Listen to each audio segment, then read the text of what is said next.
Dearest, gentle listeners, you are listening to the Ladies Bridgerton, the talk of the town. We are your effervescent hosts, your neighbourhood-friendly Kiwi Tash from Middle-earth, New Zealand. And Patty, Regency romance enthusiast, currently writing her strong, confident, intelligent, independent, and dependable era. Settle down onto your favourite settee as we delve into the lives of the elite and illustrious ladies, lords, and royalty of the ton. This Bridgerton podcast is two friends talking romance, symbolism, Easter eggs, and deep, diving into the connections of our favourite characters. We cover both book, TV series, and notable social media, and therefore will contain spoilers. Dearest listeners, today, due to the lifing in our lives, we're throwing out a very special episode of the Ladies Bridgerton. Colin's first 24 hours being affianced and Penelope's first 24 hours being affianced. What changed in them finally being seen, loved, and accepted by someone? We know Colin seemed to accomplish so much in that time, but we believe some things were in the works before he walked into Featherington House. And Penelope,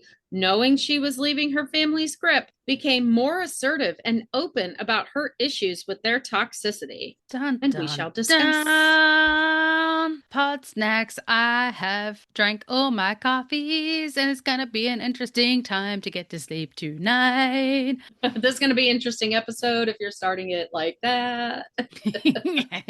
I double teamed myself today and had a hot and cold coffee all at the same time. I had one in each hand. My Taco Bell is gone. I am drinking this adrenal cocktail that Kay sent me a TikTok, and I've been drinking it ever since, except you don't get a lot of juice out of oranges. So I did just get the best orange juice that is oranges is the ingredients, so, basically. Orange juice, not from concentrate. You know the young TikToker guy, Jordan, someone or other, and he does all the like secret recipes for all like the Taco Bells, McDonald's, and you know. Like we talked about him before, yeah. I've not seen him, but yeah, I've seen he takes off his glasses and throws them.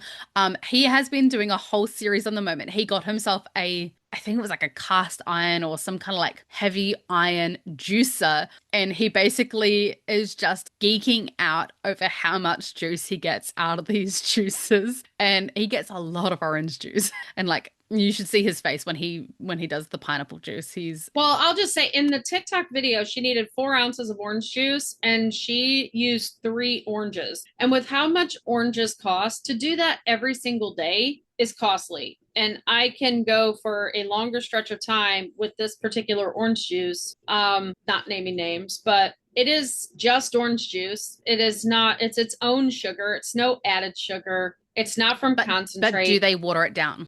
No, this is my favorite orange juice for that reason. I'm very particular about orange juice. Mm-hmm. The only thing I'm not getting because I don't like it is the pulp. Yeah. That's another reason I'm not juicing actual oranges, because no matter how much you try to strain it, you still get fiber. Pulp. No, Patty is like, you are not supposed to chew a drink. That is what Patty is. The thicker the better to me. No. I'm a thick queen. I am too, but you're not supposed to chew a drink. Ew. There's like, if you have stuff floating in your drink, that's a problem. Oh, I like my frozen smoothies so thick that I eat it with a spoon. The only thing I liked thick was a Wendy's Frosty back in the day. Like, it used to be a flex to be able to say that you could get the Frosty through the straw and not have to eat it with a spoon. That's the only thing. Like, I love that. But it was perfectly smooth. We just talk about our favorite foods. Let's just talk about food. Let's talk about food, baby. Okay. But I'm still eating on my Werther's candy apple soft chewy caramels too. Yeah, I reserve the right to go and get myself some savory snacks, because I'm not actually much of a sweet snacks kind of a person. I'm not a big, when I was younger, I used to love Nerds. I think Nerds are a thing in America as well. I love Nerds, and I would eat so many of them that I gave myself so many cavities, and now I will not eat them at all. And I pretty much had an eating disorder when I was younger where I would take a lollipop to school because if I had something in my mouth at lunchtime, people wouldn't ask me why I wasn't eating. But that leads to a lot of cavities. So ever since I it's probably 22, I just don't really do much sugar anymore. Like, out of that whole fudge, as you can see, I took like maybe like 3 slithers off of it and that's me done. Like I'm not Well, big on and sweets. I'm a this savory is my queen. rebellion. This is my rebellion because I did go to the doctor this week, and I've been learning a lot about my lipedema and officially diagnosed with metabolic disorder. Hmm. So looking at what I need to do to manage it because it's not curable. I am what I am. Yeah. Like my body is what it is. I can lose some weight, but I'm never going to be one of those drastic transformations without surgery at this point. Yeah. And like the actual long-term plan, and I don't want to say plan because we're just talking about it and it's decisions I have The to make. long-term goal. Well, it's not even that. It's kind of still like talking about what if I want a certain thing. The path there has changed because Yeah. I need knee replacement. And I've been told that my insurance won't cover it until I'm down to a specific BMI, which for me is 250 pounds. Hmm. The doctor talked to me this week about for you to get to that weight, we would have to surgically remove lipedema tissue. Hmm. So I would have to work on losing weight as much as I can, and I do have to cut out sugar. I mean, I'm not pre-diabetic or anything. I do sometimes get elevated, but not like what pre-diabetic is, where it affects your A1C necessarily. Hmm. But I need to cut out sugar and follow an anti-inflammatory diet, and that's just to feel better. That's just to not have legs that feel like I'm carrying around cement stanchions when I walk. So this is like my last hurrah, basically. I saw them in the store. It's that time of year. It's like, yes, I'm going to have my favorite little caramel because it's the time. And I'm slowly integrating things back in. Like instead of going completely keto right off, I switched from white bread to whole wheat. Hmm. Things that will not affect my blood sugar as much and to kind of maintain my budget. And then as things change, as I build up my meat stores again and stuff like my protein stores, then Well, it's I going to will be transition. quite interesting for me this week because the young German exchange student that when this podcast airs, I will have officially had for like a week or so, is vegetarian. I don't know what that involves entirely, as in some vegetarians will eat eggs, some will eat eggs if they are in food, as in like in a cake or something, but will not eat like an egg, scrambled eggs, quiche, like where the egg's the main ingredient. So I guess that will quite determine what my cooking is going to look like. But I mean, I already do a bunch of vegetarian meals, or I also have a bunch of recipes that I have that is quite easily like I can do a vegetarian half and a chicken half because I only eat chicken in this house anyway, really. Sometimes I'll do like a minced dish for the boys, but I've pretty much only eaten chicken since I was a kid anyway, so that's not too difficult, but it is going to be quite interesting, like You throwing a guys eat different a lot of fruit and veg anyway, though. I don't see it a being lot. that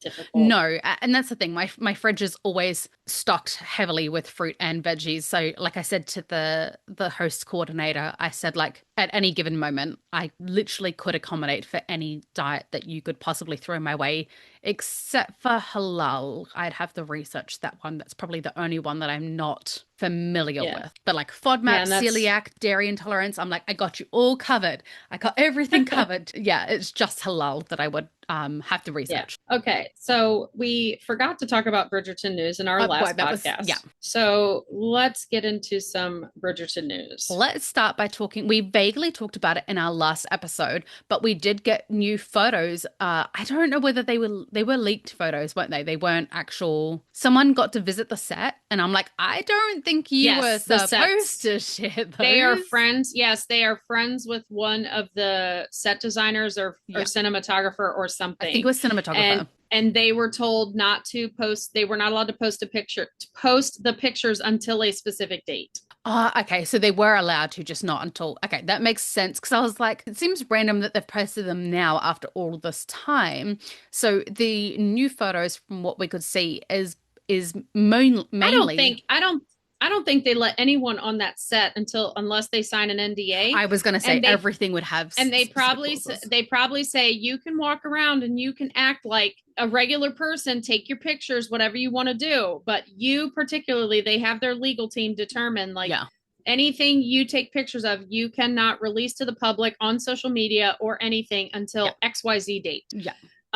If at all. Like Yeah. they probably have specific dates that work into their timeline that I'm they surprised they allow let people. anyone who wasn't officially from Bridgerton do it, because it's kind of like part of, but I mean, because they want to make it look organic. They want to make it yeah, look like it's because people we're sneaky for do getting have it. their friends and family visit sets all the time. It would be weird if they were a completely closed set. Yeah. So this just feeds that particular relatableness of a TV show. Yes.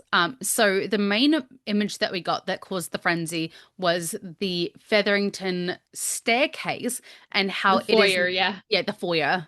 Well, the reason I say staircase is because someone's like, oh, this is at Bridgerton House. And I'm like, clue the No. butterflies, dude. It is Featherington House. But somebody Um, said that was Bridgerton House. That was yeah, not.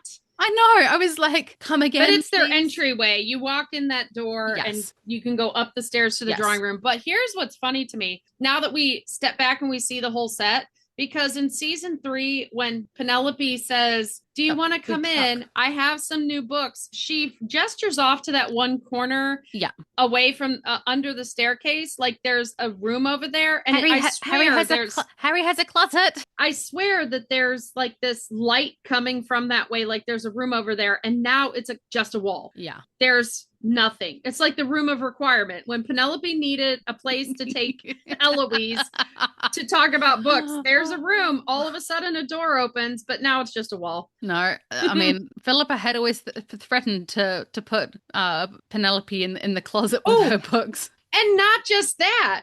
Not just that, but in season 1, where the settee is in that space was the doorway into the music room where they were listening to music. Yes. So, for reference, the Featherington staircase has now, what the Or wait, foyer that might have been up they have the same stairs all the way up. So that might have been the second floor. I don't know. could have been. So But that means that Colin was walking upstairs to the Let me get the words out! chambers. Like, I'm just confused. the colors have changed. So, I'm focusing on everything else but the paint job. so the colors have changed to be more in line with the fact that it is a merged Bridgerton Featherington household. Like, yes, it is Featherington House, but it is now run by Mr. and Mrs. Bridgerton. Yes. Neither of them are lords. Even they're the mamas to the lords. But like, I wonder how actually people address. You keep calling Colin a woman. They are not the mamas. I said Mr. and Mrs. Bridgerton. You said they are the mamas to the Lord. Ah, they are the parents Right of the Lord. It's so funny. He's a mama duck. He's a mama duck. He's a little mama duck. He's a mama duck. I give you that. I want to see all their little toddlers just following him around the yard. Oh my Lord. No, I mean, it's not America, and I don't think they would have even celebrated Halloween in America even back then. But imagine Penelope and Colin dressing up as Mama and Papa Duck and having their little baby duck. Oh, they're little duckies. The little duckies. If they could bring the Lord Featherington to the masquerade dressed as a little duckling. Oh my goodness. I would melt. And then someone's like, "Oh, your kid's dressed as a swan," and Colin's like, "It's a duck." That would be funny. Stop as he's standing there in a me. leprechaun. They've changed the coloring costume. to be more in line with Featherington House. And they put his doghouse bed down in the foyer. They did. So there's definitely some things. They definitely made it their own. And I was going to ask you this in the previous episode and then got completely distracted. And I was like, you started talking and I was like, okay, remember your thread. And then you got further away and I was like, what was the thread again? Now I've got the thread. One whole episode later. That's funny. It's the same day for us, guys. How do you think that Portia feels about the change in scenery to the foyer/house? I don't think she cares much. I think she struggled so much just to keep food on the table that she never cared about the walls or the pictures or the anything. So I think she would like that it gets spruced up and that it looks more stately for Yeah. company and things like that, because I'm sure she's entertaining everyone now that she gets to keep her home. And I think though that as long as she gets to keep her room, she's not going to care. Yeah. Do you It's not going think to matter to her as long as she gets to keep her room and she gets to decorate it how she wants. I see it as Penelope and Colin sitting Portia down, being like, okay, we're going to renovate. And then Portia pulling like the wedding kind of thing where she's like, okay, we're going to do this and we're going to do this and we're going to do this. And Penelope's like, Mum, calm your farm. There's a budget. She's like, well, we at least have to get rid of that ugly rug in the foyer because I want something different. And Penelope goes, you know what? I have just the thing. I agree. I have I just agree the with thing. you. And not saying that their rug before was ugly, but if you look at the pictures side by side, because somebody posted the pictures side by side of the old foyer with the new, and the rug before looked like it was old, threadbare. Like, I mean, not from, I mean, it's a set, so it doesn't look threadbare as so much as light, if you know what I mean. You know, like it looks like it's faded over time, and it really is nice to have a new rug. People need to keep in mind that these sets are literally real places, and a lot of the things in those rooms. No, not Featherington House. Those are at the studio. Okay. They created those. Though, that's why they're that's like why they're staying at Featherington House, because it's already built, and they didn't want to spend money building a new set for Colin and Penelope to have a different home. Yeah, no, that makes sense. But a lot of these places, like the furniture and that, they literally need to sign, like Simon and Daphne. Well, I mean, they're actors, literally said that there is someone in the room during these sex scenes making sure that you are not destroying these antique pieces because they are old and incredibly fragile at this point. And I mean, look what happened to the Chase Lounge.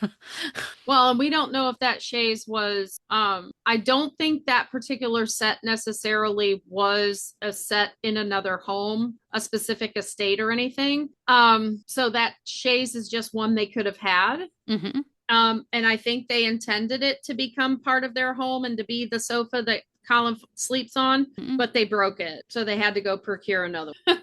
They're like, darn you, Luke Newton and Nicola, and your with your spirited lovemaking. Okay, on to the Emmy Awards. Yes. So the currently, as we're recording this, the actual Emmys are airing right now. However, Bridgerton was not nominated. They did enter specific episodes. They entered Nicola and Luke and a few other actors for various things, but they were not chosen. In the end, they were not nominated. And for the first time since Bridgerton came out, Bridgerton was not a nominee for drama series. Which is crazy to me because it's still amongst their most like it has just absolutely smashed the numbers. There's yes, but the Emmys are not about numbers and marketing. The Emmys are about what your peers and because the SAG Awards is like the other actors vote. The Emmys, there's a specific panel. I think there's people that vote, and all these entries go in, and they have to watch everything and everything else and narrow it down. Have you watched The Buccaneers yet? No.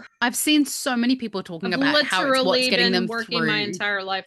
Yeah, like I haven't watched Wednesday. I haven't watched The Buccaneers. There's so many things that people are like, hey, you should give this a watch. By the time I get into bed, I'm kind of like closing my eyes and listening to my audiobook, which I'm currently on the second to last not Game of Thrones, Throne of Glass series. I'm like, I need to get the words. There's too many things. Game of Thrones, Throne of Glass. I know. This Is Us, The Last of Us. It ends with us. It's all over again. Yeah. So Throne of Glass series, the TOG series, I'm on to the second last book, Tower of something. Not Tower of God. That's an anime. It is. I have one more book in my Hello series. I was wrong. I just finished that one. I'm on Empire of Storms because there's two books that you were supposed to tandem read, and I'm like, you know what? I don't have the brain capacity to be tandem reading right now, so I'm going to read one and then the other. So that's what I'm up to. There was a point to that. I forgot what it was. Oh, I love that authors, though, are writing books to tandem read. Like, thank you from the ADHD universe. Like, yeah. I'm currently reading 2 books. Are they in the same verse? No. I have one more book from the Hello series that I'm reading by Kelsey Haas. If you are plus size or have ever been and you want to read a good plus size romance, these are great books. I love them. And I found the Bridgerton, the Rokesbys, the book that has all the books in it is on Mm-hmm. Spotify. So I'm back to my Mm-hmm. book 2. And I'm reading about Fantastic. Edward and Cecilia again through Yes. Spotify rather than the other place I had to cancel for I right now. mean, it's But probably. it's cool that an author wrote a book that they expect you to tandem read because some of us don't read linearly. Hmm. And I should have read them tandem. I did not have the brain You've got capacity. so much going I've got so on. much Do going not on, beat yourself and up. it's like you've got to listen to this chapter and then this chapter of the next one and then this one of the. And I was like, you know what? I'm pressing play. I'm closing my Oh, eyes and I'm just lying here and existing at this point. you you can write 2 books that I can tandem read, but you're not going to tell me how to read. No, That's not happening. no. So Don't you give me your syllabus. You keep it. yeah. Okay. So Julia, not So, Julia, not Maggie, let's try another name. Not Julia die Ware. No, podcast listener or what? Where are you going? no, super, super famous human being. Voice. There's a few of those. The hills are alive with the Oh, sound of Julie Andrews. Julie. I was like, Julie is so close. Why am I not getting this? The hills are alive with Julie Andrews. 2 coffees and we're still here. Don't give me 2 coffees. It's not worth Julie it. Andrews won best guest performance for a Thanks. voiceover. And Ooh, Bridgerton won for costume and hair I'm for being targeted. periods. I'm being targeted. My airline is like cheap We flights want to to go to Tokyo. Japan. You did Yeah. cheap flights to Tokyo, and I'm like, don't. I have the money. I have the money sitting there. Is Stephen already halfway into installing the solar that's going to spend all that money? Yes, but like 2 coffees touch might just be reckless enough. 2 coffee Tosh just may do it. 1 coffee touch And has then has sense of reality. 2 coffee touch, no sensibility at all. so we also know that we officially had the opening night of House of McQueen and it's getting rave reviews. And did you see the chats yet? I Sat did. next to Isabella Blow's Mhm. actress's Incredible. mother. Like, can Yes. you imagine? Oh my gosh. Imagine getting to sit next to Luke's mum, and I'm like, Mama, Mama, I would have Mama loved, Newton. and as an auntie, as an auntie by trade, because I am, I would have loved to sit next to his aunt. I would have just been like, I get your vibe. Because I get how Luke's you're aunts are proud, but that's in not your baby. from $455. Focus, Tosh. Oh my gosh. I don't want But to. no, I want to his focus. family on opening night was his mother, his 2 Ooh, and via aunts. can. I could do that. I could do that. I don't have a student coming next week. I know you're coming to come live with me, but later, Japan is calling. Latest Lizos. Later. Hey, how much money do you have? Do you want to go to Japan with me? Do you have some kind of cultural enrichment budget? You don't need to go to high school. It's fine. So I'm a teacher. I'll teach you. Another piece of Bridgerton news I want to bring up is I saw a TikTok and I actually screenshot the panel that I want to discuss. Mm-hmm. I just got to go back and find it. Find it. Does it have the name of the purse? Did I get that? No. So I don't remember who sent this at all. But part of what they found, because they were talking about some of the things that season 3, Polin fans struggled with how the story was written, how the show played out. And they unearthed this interview with the Hollywood Reporter where Jess Brownell said, it wasn't easy. I think I have so much love for all of the pieces of our ensemble, and I wanted to give them their proper due. But I also looked at this season as a building season in terms of getting the characters where I want them for future seasons. So she purposely, the stories that we have complained about having so much screen time and took away from Polin was intentional. And that makes me sad for them. And they better get character development in future seasons equal to what people got in their season, in my opinion. Like, that's my opinion. That's not the opinion of the Ladies Bridgerton podcast. Just fine. Like it was disappointing for to see Simon and Daphne's season. Yes, we had other scenes with other Bridgertons, but you knew who the star was, you knew who the lead was, you knew who the love interest was. Same with season two and how that played out. And Like then people legitimately thought that this was Francesca's season or a split season with Francesca. yes, Like that Francesca yes, was equal lead equal. to Penelope and Colin. I'm sorry, what? Yes. No, and people who started watching Bridgerton in this season and then went Hmm. backward thought this is how they did it, that they Hmm. did two people a season And I'm really, really and were glad that we do. surprised. I'm really glad that we do have the confirmation that we will be getting 8 seasons and therefore Yeah. one sibling per season. This was not Francesca's season. Does Yeah. Francesca's season now do they have to pay their dues back to Colin and Penelope and we get 50-50 Colin Penelope in her season? Yeah. Yes. I I want my demand pollen it. I will tax. storm the capital, the Bridgerton capital. Shondaland, I'm coming for you as if like you were an actual place. Like a theme park, Shondaland. Shondaland. A We are Shondaland theme both park where it's just ADHD. We are both ADHD, and this is just impulsive talk, and we are not actually doing that. Disclaimer. It's all metaphor. Disclaimer. I'm storming the Capitol with iced tea. Yeah, we're not going to have the Boston Tea Party. We're going to have the Bridgerton Tea Party.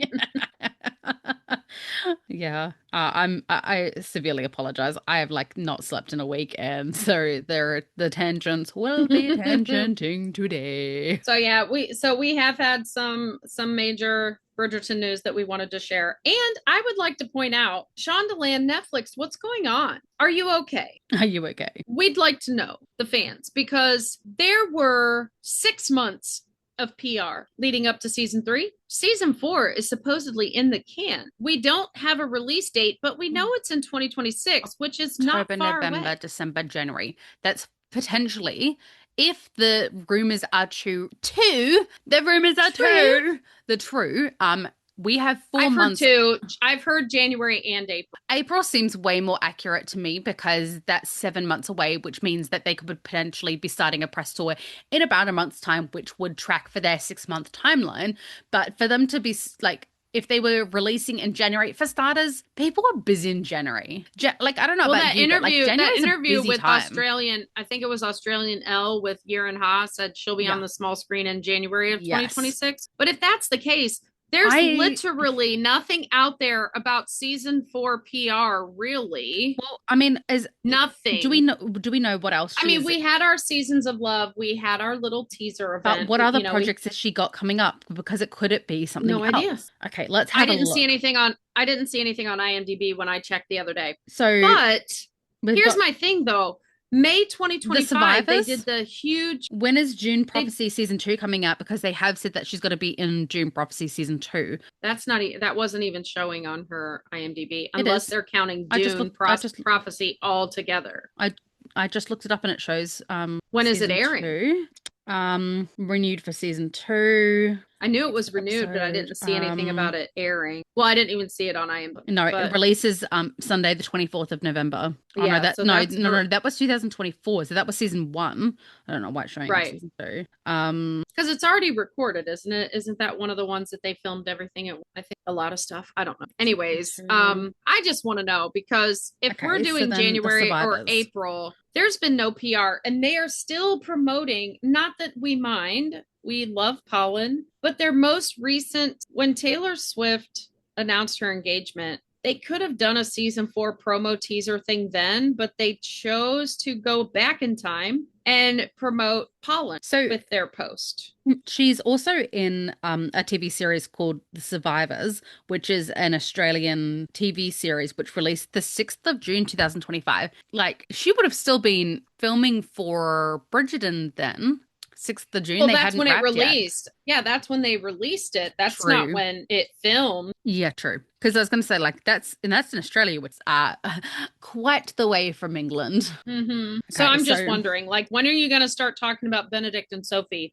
Not that I don't mind talking about Colin and Penelope. I will keep doing it. But you guys have supposed to move. You were supposed to have moved on by now. I don't know who you're. I'm talking to Netflix and Shondaland. I was like, Yeah, I can't see anything else. Like 2025 is the only other thing that I can Okay. think of is potentially a second season of June Prophecy, because I think that season one was released in December 2024, so it would make sense if season two is released in January 2025 at so 2026, because that's about a year and a bit difference between. So we kind of just got a review. I'm going to Hmm. read it just because I want. Hmm. This seems to be just a pod where we just talk.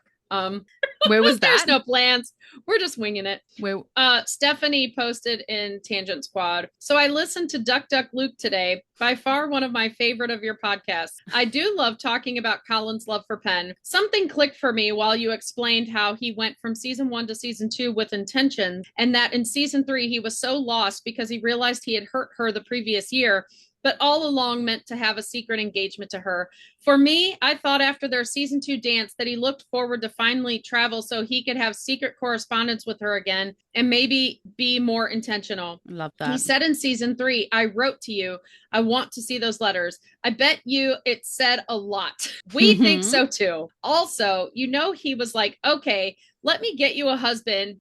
Maybe she will understand I am actually courting her during our little game of match pen with a husband, but she almost gets engaged to Debling. And He so walks he into does what he Katrina. always so he does what he always does and goes against all society rules for Penn. In season one, he stands too close to her and stares at her for way too long at the what a barb scene. Season two, he holds her hand in public and takes her in a room with a closed door. Season three, well, don't even get me started with all the rules he broke in society and in private. LOL. But his interfering with her dance with Debling was the chef's kiss. He has to stop this. Today, this came to light with your podcast. This moment when he says, you don't even know him, you cannot marry him. He is saying this game has gone too far. Surely you must know with our kiss and all of our time together that I love you. What are you You're doing, my my girl? girl. Love it. Oh, That's we're trying to awesome. read, and she's actively still typing, and we're like, I know. I'm like, dang it. Stephanie, quit Stephanie, let talking. us read one at a I'm trying time. to read. When you hear this podcast, Stephanie, you're going to be like, man, I should have slowed down. Okay, I also wanted to ask Patty if there is a deleted scene I missed where Colin would have called on Penn the next day after the season two dance, or is this just your theory? This is just my theory. Theory. This is just a following the societal etiquette that we've already seen with everyone else, where even like Debling, the day that Debling danced with Penelope at that dance, he was at her home the next morning to officially start the courtship process. So we can infer from that, as well as in season one with Daphne being at the first ball and then sitting in their drawing room waiting to entertain whatever men show up to see who her prospects may be. The theory is with what Colin said, and those to me were words of intention, and what Penelope also said that she reciprocated in some way would have encouraged Colin to attempt to go to her home the next day to court her. However, after Penn heard what he said in her moment of grief over Eloise, and Portia having just been potentially outed, Jack got outed. She just sent the guy that was telling her he loved her away to protect her and her daughters. And she now had to worry about whether Colin was going to tell anyone or figure out she was involved.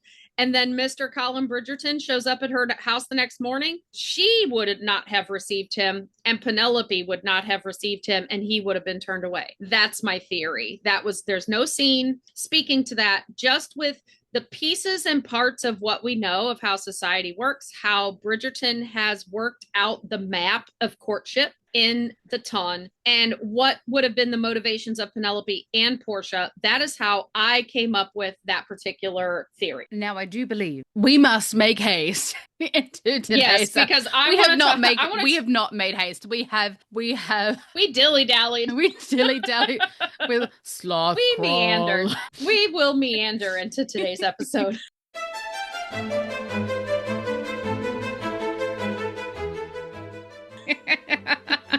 There was no haste to be found. anywhere. We're both too tired for haste today. It's going There's to be no a haste. limping walk. Okay, Patty, My take it legs feel away. like paste, not haste. Okay. Exactly. So first of all, let's list everything that Colin did in a 24-hour period. We're going to start with first. He entered a ballroom and completely created the biggest faux pas in society that you can do in public. He interrupted a dance where a person that Portia has told the whole ton that Hmm. this man is going to propose to her daughter. Colin broke up that coupling on the dance floor. Number one. Number two, In he the chased Tom's her eyes, carriage. she was essentially engaged. Oh, yeah. It was a done deal. Yeah. Yep. Then he chased a carriage, if anybody witnessed that and saw it. He proposed to her. He couldn't have done that in And season one pants. he, no, no, season one pants were He way would too have been tight to hopping into chase the a carriage. carriage, holding on to his bottom, being like, "Don't look, I split my pants."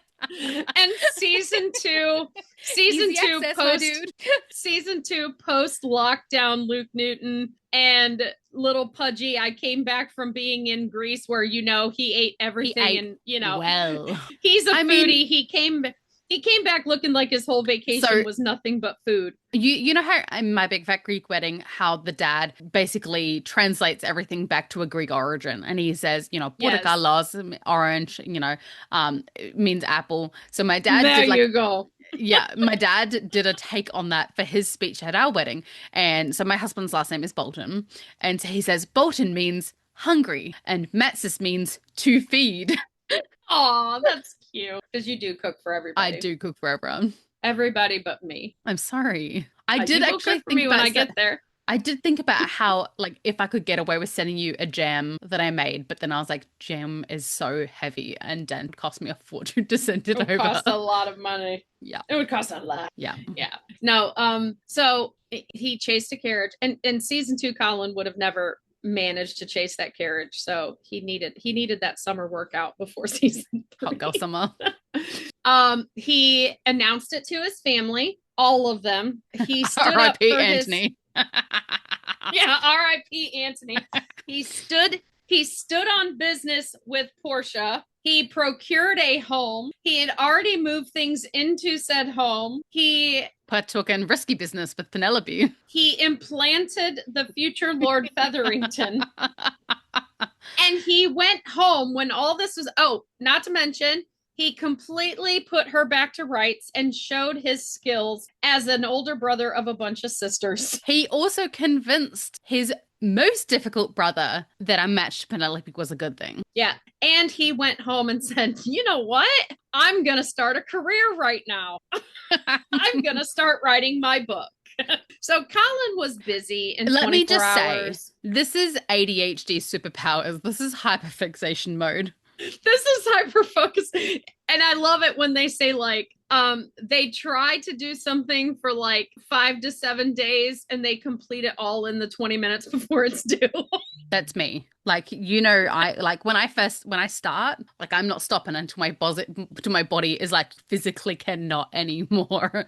Like the last few weeks, I get to the end of the day and I have 4 stairs in my house because it's a split level house. I have four And you have to stairs. mentally climb those stairs I have to first. hold on to the railing like I am 90 Yeah. years old, about to break a hip if I fall down. Like I literally get to Yeah. the end, and that's why I have a Like, pinched nerve in my back because I have been doing the thing for so long. yeah, and knowing now I have lipedema, like back in the day I used to be a server and I was like third shift. I was by myself for most of the night Hmm. doing every table, running around. And by Hmm. the time I got home, which was an hour drive after getting off work, Yeah. which is like the worst thing you could do for lipedema is just sit in a Yeah. car. Yeah.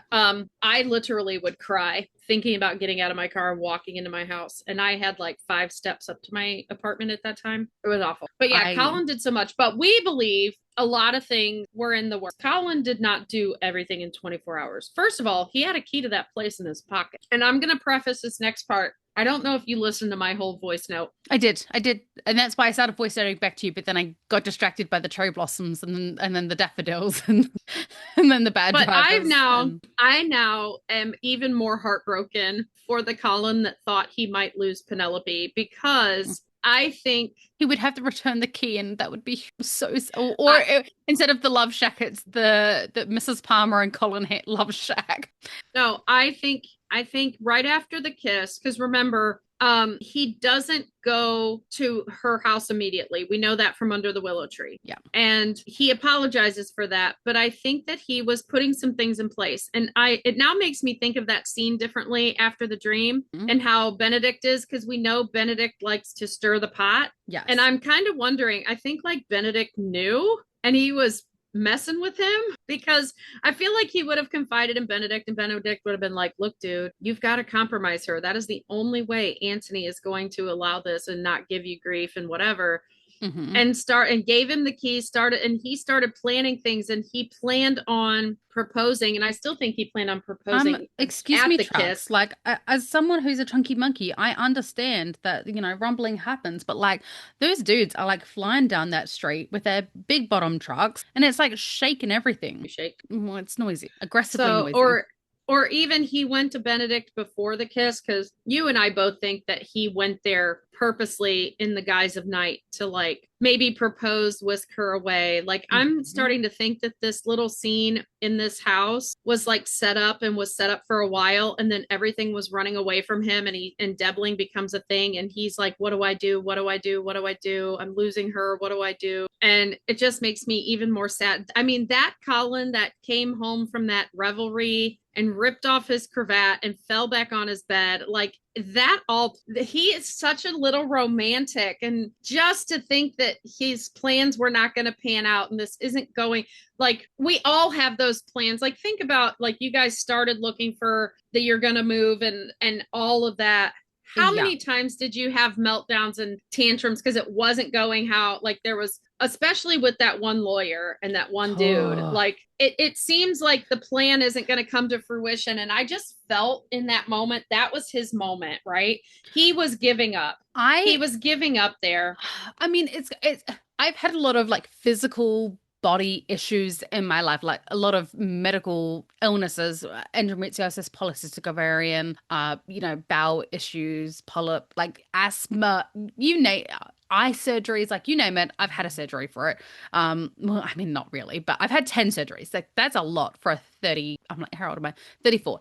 And so I don't know why, but I've kind of almost no, I'm not particularly a pessimistic person, but I feel like I've been so blessed with like family and people in my life that are so wonderful that there is only a certain amount of wonderful that each person is allowed to be allocated. And so when it came to like having Ezra or buying this house, there's such big, big, big things that I just felt like they were just too good to be true and that they couldn't come to fruition because like all the other things in my life are things that like my friendships and relationships, those are things that I can work on. But a house, that's this beautiful, it's a long, long term thing to work on to get a house this beautiful. Like, and so I didn't think Yeah. that like it felt like such a grown up thing. And like, and for as far as Ezra, like you don't get to decide whether a pregnancy sticks or not. There's not things that I mean, there's things that you can avoid, don't be out drinking and whatnot. But like whether a baby sticks or not is completely out of your control. So when it comes to those kinds of things, I just had a really hard time believing that something so wonderful could be true for me. And I think that's sort of a little bit how Colin feels as well. Like Penelope's I too agree. good. Like I love this woman endlessly and I can show her that and scream it from the rooftops and everything, but I don't think that it will ever come to fruition because something so wonderful and good and pure can't possibly be mine. And I just like, Mm-hmm. even though he has grown up with a certain level of affluence and love in his family and things like that, it almost makes you feel like you don't deserve anything else good in your life because you've had your allocation of good, if that makes sense. Yeah, and Colin is the charmed one. Like he's the one who, his toast does But that not makes him fall more butter side charming. down. That's what makes him more Yes, charming because he doesn't expect it in life. It's not like, well, I'm exactly. Colin Bridget. The book Colin was I'm Colin Bridgerton. Of course, Yeah, I'll a get what I brat. want. Yeah, And he always viewed himself as kind of higher in society, like, oh well, Cressida can do what she wants because she's Cressida Toombley slash Cowper slash whatever. But you are Penelope Featherington. You know that you're in complete realms of society. Like she can get away with things right. that you can't. Like he kind of put her down in society, and I don't like that. I don't think he put her down. I think there is a truth to that. Like if we look at Pride and Prejudice, Yeah. even in the book, Lizzie Ah, acknowledges that you're going to the be really upset with me. reputation. I haven't read the book, right?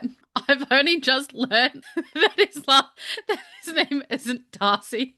Mr. That's Darcy, his like, last name. I know, I don't, like, I didn't ever know that there was a first name to it. It was just Mr. Darcy. And then someone, Yeah, Fitzwilliam.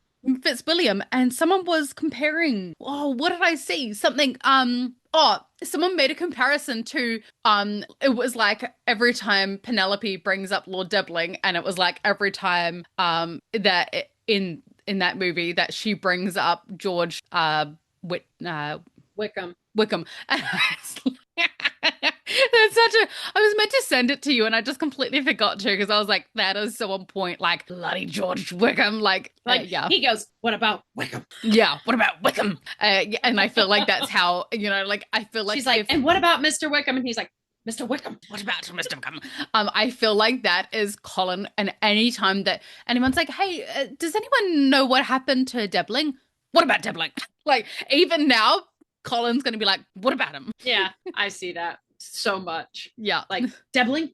I thought he Debling left. Debling Get is on your ship. Debling is Wickham, even though obviously he doesn't have the same scammy marry children kind of vibes, but still it made me laugh. Yes, it was. Yeah. Sorry, But carry on. I think that there's Colin is a romantic, and I think and we all know Patty Cannon is he has loved Penelope for forever, and it Yes. just always seemed impossible that he was going to get her. He was going Yeah. to achieve this love, right? And Hmm. I think that's why he was rushing. I'm seeing Marina was an example of how Colin wanted Penelope first and foremost in Colin Bridgerton character analysis. If we look at him as a character, first and foremost, number one is my Penelope better be happy or else, You know what right? it reminds me of? And Marina. when she said Marina needed to be wanted to be rescued from that guy, he immediately sprang into action. Did he do that because it was Marina? No, I think he did it because the words came out of Penelope's mouth. And we can debate that all day, and I will stand on that mountain that he heard Penelope say it and he was like, I'm going to do what Penelope wants because I want Penelope to be happy. And I think that that's just always been his thing. And he almost lost her, and we saw him freeze, like the book said, like he went into freeze mode. Yes. And then when he realized that, lo and behold, she has feelings too, and he has a chance, then this plan he has always probably had, he probably has a journal somewhere where he wrote it out as a checklist, Hmm. like step one, this and that and the other thing. Step two, I'm going to set up our home. Step three, like he manifested this. I swear we're going to find he manifested it in a journal somewhere. And then when it was actually happening, he just ran. And all this stuff had to happen so quickly because he wasn't sure how long he was going to get to keep it. Because even at the engagement party, which is only like a week after their time together, I'm assuming like about a week, maybe 10 days. He's already like, if you got swept up in the carriage, if you don't feel the same way I do, I will understand. Like he's already talking himself out of it. So I think these first 24 hours is a plan that has been in place. I think he came home in season 3 to propose to her purposely. Yes. And I think that there's a lot of things he already had in, like procuring So that home. you know how we talk about how, especially Penelope and Colin follow a lot of really well-known love scenes and vibes from New Girl, Notting Hill, just so many. You know what their entire vibe actually reminds me of? Dawson's Creek. And the whole Marina situation is Dawson and Joey having this girl next door, great relationship, just a phenomenal connection. And then the new girl turning We're up of the same mind, right? of the We're same of mind, the same exactly. mind. Yeah. Yes. And then all of a sudden this new shiny thing turns up and it's, oh, maybe I can just have this connection and still and keep the shiny new Keep thing this as one, well. yeah. Yeah, and it's Yeah, kind but of then Debling, somebody else would have to be Pacey, and Colin yeah, is I know, Pacey. but the timeline doesn't quite match, obviously. But you Yeah, know, but I get that.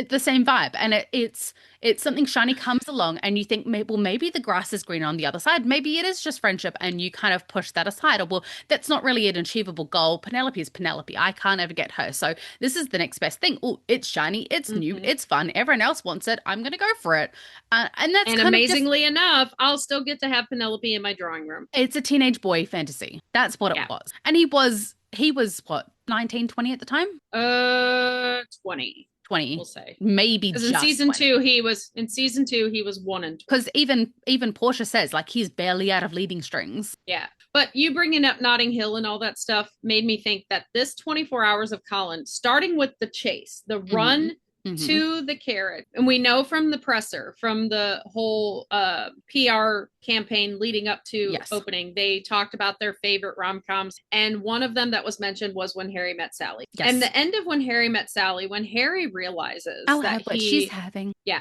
when Harry realizes that he wants to spend the rest of his life with her, he literally runs across town to this party he knows her at. They have their little spat at New Year's. And she's like, "What? What are you saying? What are you saying?" And he says, when a man realizes that he wants someone for the rest of his life, he kind of wants the rest of his life to start right now. Right now. Yeah. And I can see that them. whole line is exactly Colin from the minute he runs out of that ball to us seeing him starting his book when Eloise walks in the room. Mm-hmm.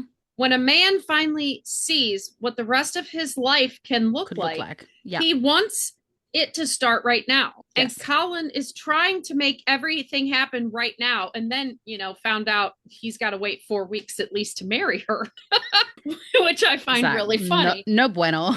So, but that's once Colin knew this was going to happen. Yeah. I mean, he was like, I'm going to milk it for all it's worth because I don't know how long it's going to last. I'm not sure if we'll get to the altar where there are so many obstacles in place.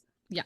But I'm going to squeeze every bit of joy out of this that I can while I can. While I can. And that's Yeah. just how I see it. No, I can definitely see that side of it as well.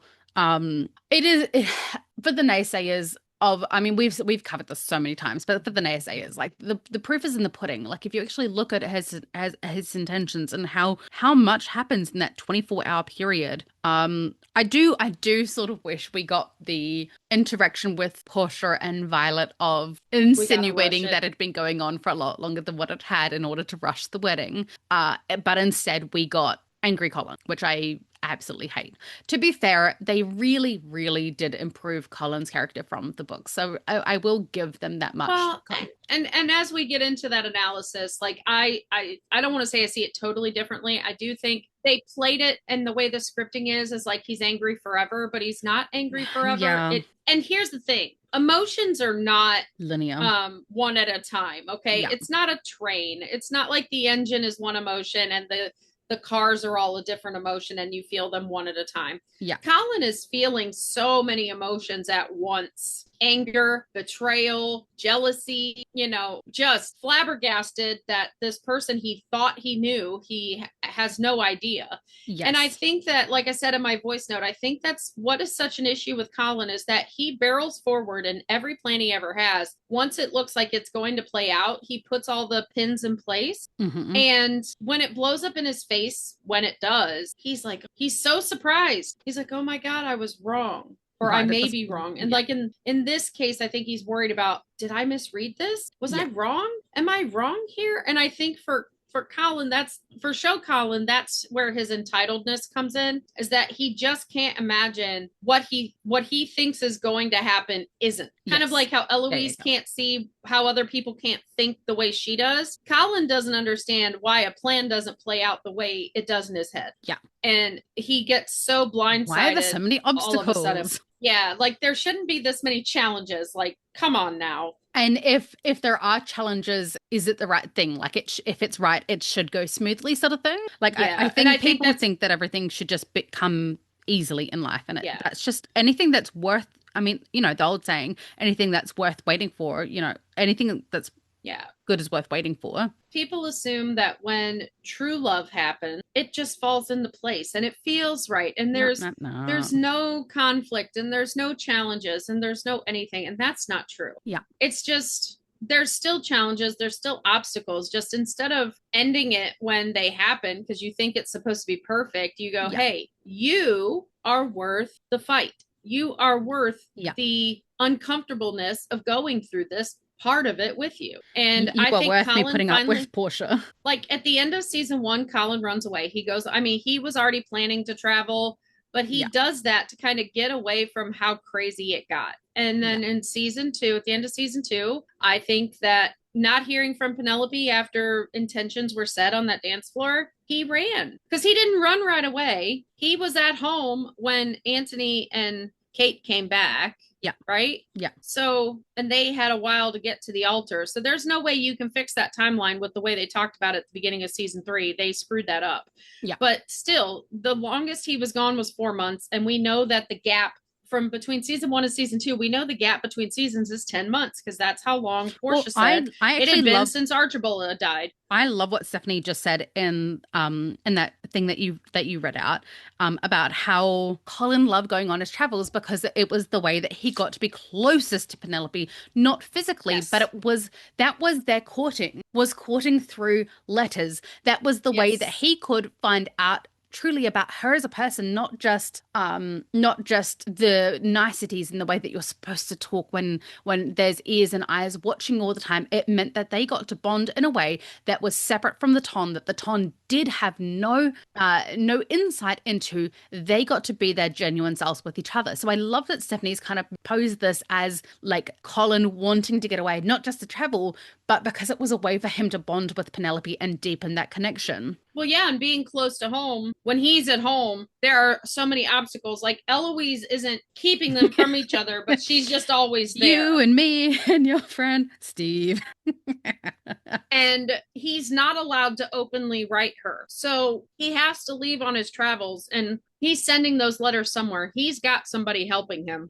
Agreed. There's either somebody helping him in his house or somebody helping her in hers to get those letters because her mother doesn't play into that when Prudence kind of says she's writing to Colin Bridgerton. They guffaw at that. Like they're just like, that, no, you're not.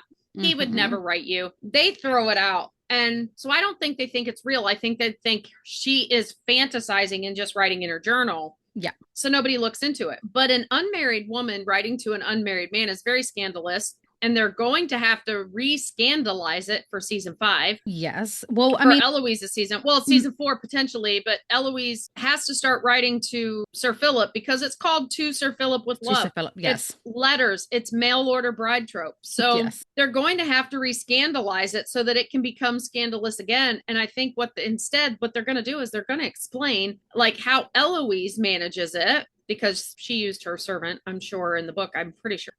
So we're gonna find out because it's gonna be Footman John doing the damn thing for her again. Well, and Ride or Footman die, John Footman said John. Footman John said in like season 4, he's getting exercise. Like he keeps going back and forth to Bloomsbury. To Bloomsbury, and it's not for him, so that would make sense. Yeah. So I think we're gonna find out how Colin and Penn were able to communicate without anyone finding out. And I think it has to do with the second stack of letters that he pulls out of his desk when he's sitting at his desk and he pulls stuff out. And he finds Penelope's letters after he doesn't want to be mad anymore. It is perfectly be mad anymore and doesn't want to love my wife.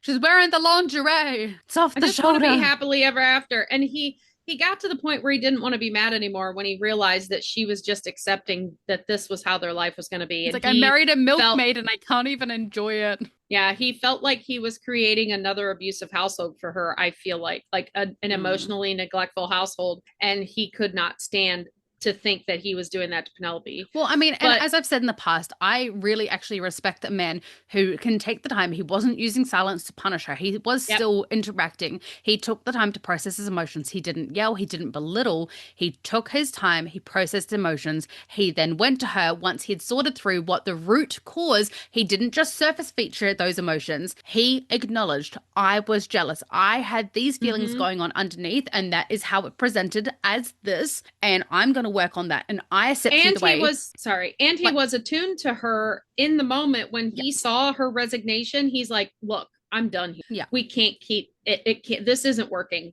Something else has to happen, right? He therapized when himself.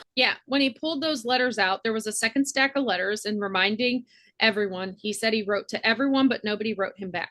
Yet he Yes. still has a stack of letters in this desk that is now in their mutual home that is perfectly twined, not the style of Colin, who tied one twine around and tied it in a bow. It is totally wrapped differently than the way he did, but it says Miss Blank, because the twine is over it, Bridgerton. Mm-hmm.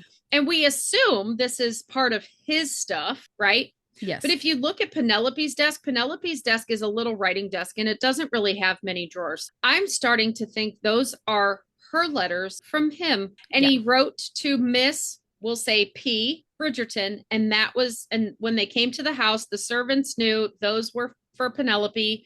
And it was his way of being able to write to his friend without it getting out in the world and getting into Whistledown. Mm-hmm. That is quite interesting. So, I mean, how else would they have done it? He could not send a letter directly to her house via post. He couldn't do it. He had to send it to his house first. Mm-hmm. And it had to be labeled as Bridgerton. So really, he manifested Mrs. Penelope Bridgerton. He'd put Miss there, and who's going to question in a house where everybody's name is alphabetical and he just puts a letter, Miss Blank Bridgerton? Like, hey, they didn't have that many kids. We didn't go all the way down to P. But not everybody would know that. No. So I think he thought he was being cheeky, like we're alphabetical order. They're just gonna assume it's one of us, right? Yeah. So that's a theory. That is a theory. That is not canon. Bridgerton canon. That's a theory of mine. That second stack of letters is gonna matter. And it's gonna, because it's so neatly wrapped. I even said in that moment, like, it is so neatly wrapped and bundled. Now, all that stuff came out of his satchel too. So it still pans out that it was letters he wrote to her that he never sent. Mm-hmm. And if we get to read those, that's what Stephanie wants. That's the juicy stuff. That's the juice. Give us the juice. That's the stuff where he said, I love you. I love you. And I want you to be my wife. But he couldn't ever send them. So anyways, Penelope's 24 hours. So no, you take it away. I think the first instant that Colin Bridgerton says, what if I do have feelings for you? First of all, she has a moment of complete cognitive dissonance because she has heard the exact opposite for so many years. But once he's down on his knees and they have their moment and he proposes to her, Penelope's whole world changes, because think about it. Think about her first fight with Eloise at the end of season 2. Those were two emotionally immature women screaming at each other because they're best friends and they know what buttons to push. Yeah. They were slinging barbs to hurt each other. And here she is, not necessarily like, is she trying to protect herself? Yes. Does she want to protect Eloise's feelings? Yes. And I think it's important to note here that this is a mirror moment for Colin of his conversation with Marina in season 1 and now Penelope, and seeing how they are different women, because Marina was like, your family doesn't like me. I don't feel like I fit in. Whereas Penelope's like, let me go solve this relationship with your sibling myself. This is not your thing to fix. This is our relationship, which is completely separate to our relation. Like, sorry, I don't, yes. And when he says, what happened? She goes, she is upset, understandably so. She is accepting that she is allowed to be upset. Yes. Whereas Marina was like playing the victim. Well, Penelope, and that's one thing, Penelope never plays the victim in her whole life, where she is the victim. Been a victim, yeah. She does not play the victim, whereas Marina played the victim all the time. Yeah. And even when Marina theoretically had it good, from what we saw, I will state we don't know what her actual was playing the victim. We don't know what her actual home life was like, but there was never and ever any I was talking about appreciation for, let's just say she came from a country home, probably very similar to what the Bennets were living in, or possibly even lower standing even less, than that. Maybe. Well, the fact that she wasn't the two sisters in Sense and Sensibility, kind of. I think it would have been lesser because, Sense and Sensibility, because the Bennets, it still wasn't that, Beanley still wanted to marry one of them. Yep. Darcy still wanted to marry one of them. Darcy, yes, he was a little bit more apprehensive, but that wasn't necessarily that he couldn't marry her, because he could marry whoever he wanted. He had enough power and control to do whatever he wanted, but it was more the sister of Beanley that was snob, which she was married, right? In the books, there were two sisters. Okay. One was married, one wasn't. In the movie, the Keira Knightley movie, they made it one sister. And she wasn't married, and she probably had eyes on Darcy for his well. You don't really ever get that vibe in the Keira Knightley movie. I didn't, that she wanted Darcy. You get it. It's very, very intentional in the 1995 one with Colin Firth. Okay. The girl who played, which, you know, fun fact, the woman who played Caroline Bingley openly wanted Darcy. Like, it was obvious that she was vying for Darcy. But that woman, that actress, played his wife in What a Girl Wants with Amanda Bynes. Oh, funny. Okay. Interesting. I said fun fact. Fun fact. I have to go back and rewatch that. I don't even remember where my tangent was going. Oh, no, I don't remember. It was something about those boys thinking they were too high in the instep for, well, I mean, yeah. Bingley didn't, but then Marina. I think Marina would have been like a younger version. There's the tension. So, Marina seemed like in order for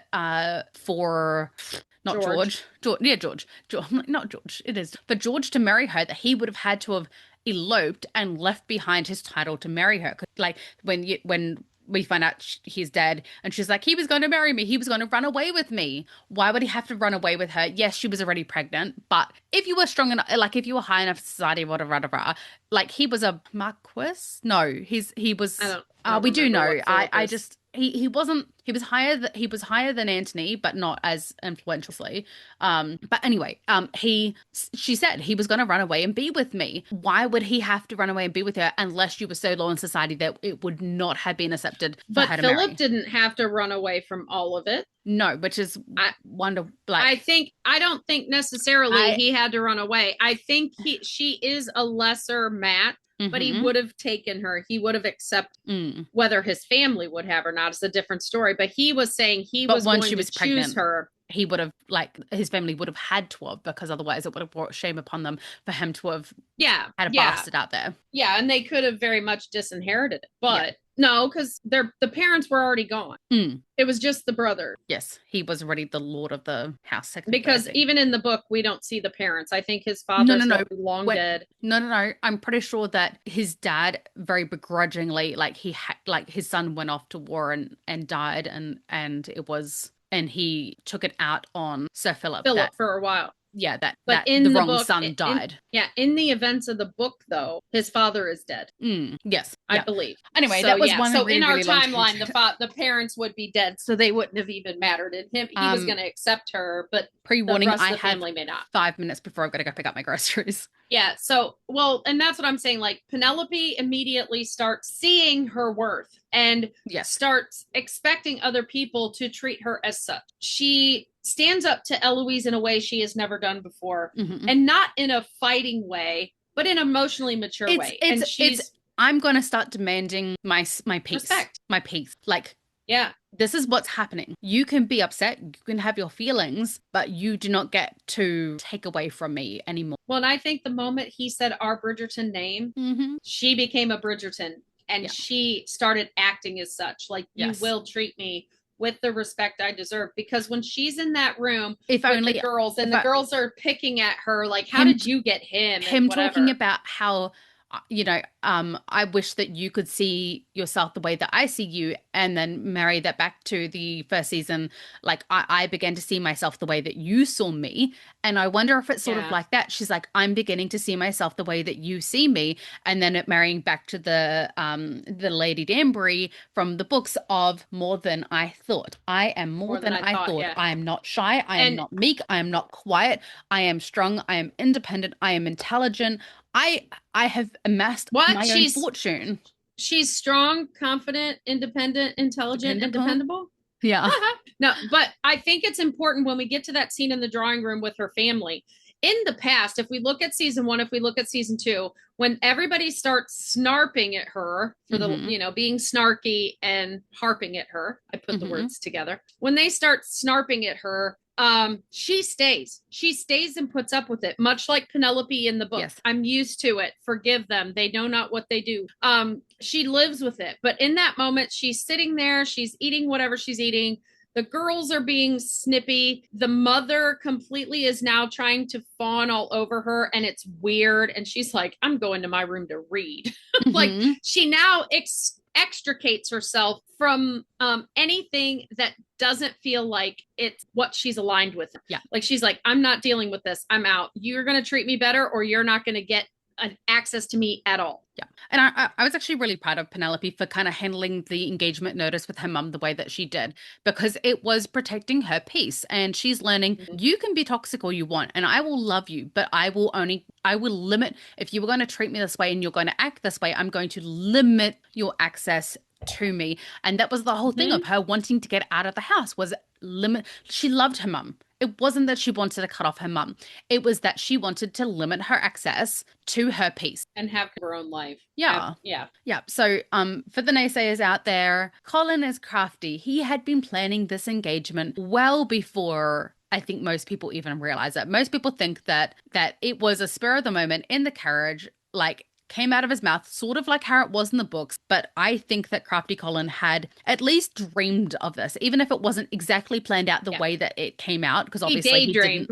He might not have dreamed about it. He daydreamed about it. He did not believe that it would transpire in a carriage after a very heavy petting session. I don't think he could have dreamed up that one. But yes, and we also know that Penelope is not a fern. She does need sunshine. She needs plenty of watering. She is a sunflower. She's a sunflower, and she needs the sun to stand up. Exactly. And then she gets pollinated by the little bee. Mm-hmm. I'm a sunflower. I literally gravitate towards the sun. Like if there's shadow and sun, I don't care how hot that sun is. Give me the sun. Like I want to bask in it. I want to feel the warmth on my face. I want to get the little sunspots. I want to go. As long as I go blind staring at the sun, I'm a bit of an Icarus. Like take me as close to the sun. I'm whatever pretty flower has to be in the shade because the sun. I'll look it up. The sun hurts me. Yes, for today, gentle listeners. We will leave it there and continue on next week's episode. I'm hoping to do a Portia analysis sometime soon.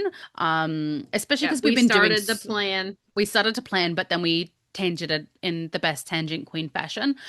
If you have anything in particular you would like us to cover, or any Bridgerton knowledge you would like to share, please head to our Facebook page, The Ladies Bridgerton.